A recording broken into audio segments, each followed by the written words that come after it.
하나님은 7일 동안 천지를 창조하셔서 우리에게 선물로 주셨습니다. 그래서 하나님이 창조하신 7일은 은혜의 시간들이고 우리가 누리는 자연은 바로 은혜의 선물입니다.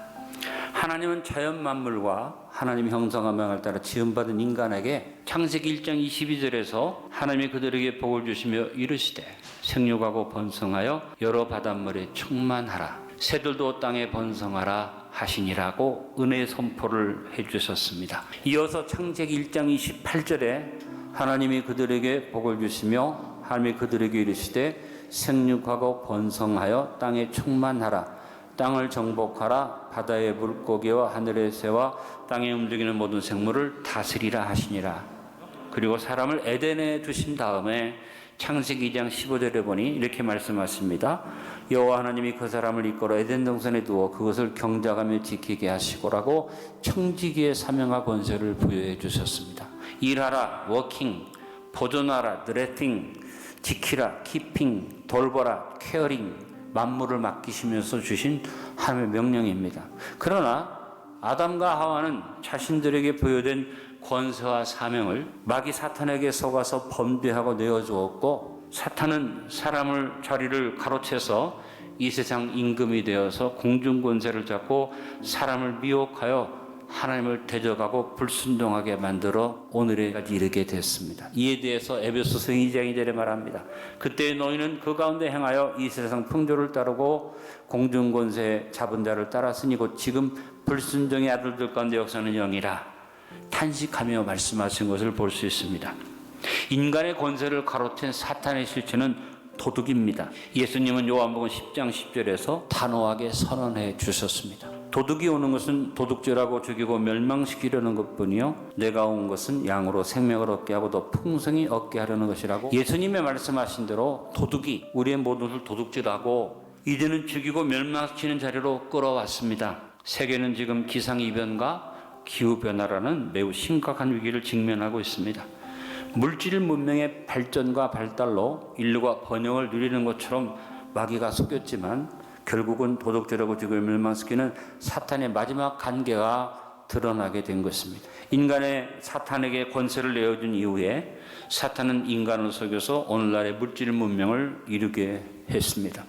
우주를 정복하게 하고 이제는 IT 산업이 대두되면서 최첨단의 과학기술을 자랑하는데 인류의 실상은 지구의 종말에 이르고 있다는 것입니다. 지구의 건강은 점점 더 빠르게 악화되고 있고 우리의 삶에는 코로나19 같은 치명적 전염병이 창궐하고 생물 다양성이 붕괴되고 지구 온난화를 넘어서서 이제는 지구 가열화, 글로벌 히팅이 기상이변과 기후변화의 현상이 자연재해와 재앙으로 우리를 몰아가는 암울한 미래 앞에 지금 우리는 서 있습니다. 지금 세계 곳곳에서 자연재해와 재앙이 잇따라 일어나고 있습니다.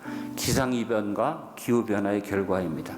그러나 현재의 상황은 시작에 불과합니다. 이 단편적 현상은 물론이거니와 바로 우리나라를 예를 들어 제가 보편적 현상을 설명해 드리면 지금 우리나라 기온은 뚜렷한 사계절의 구분이 모호해지기 시작했습니다.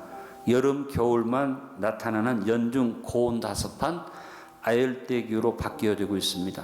우리나라 기후가 아열대로 변한 정도로 끝난다면 그나마 천만다행입니다. 문제는 일부 과학자들이 주장하는 대로 현재 지구가 역사상 6번째 대멸종이 진행 중이라고 말합니다. 여타 요인이 있겠지만 결국 기후변화에 따른 환경변화가 가장 큰 원인입니다. 최근 150년간 지구의 평균 기온은 무려 8도 정도로 상승을 했습니다. 지구온난화의 재앙을 피하려면 지구 온도를 2도씨보다 훨씬 아래로 유지하고 더 나아가 1.5도로 억제해야 한다고 합니다. 제한하지 못하면 몇십 년 후에는 기후변화가 생물 다양성 손실의 결정적 요인으로 자리 잡을 가능성이 크다는 보고가 계속해서 이곳저곳에서 나오고 있습니다.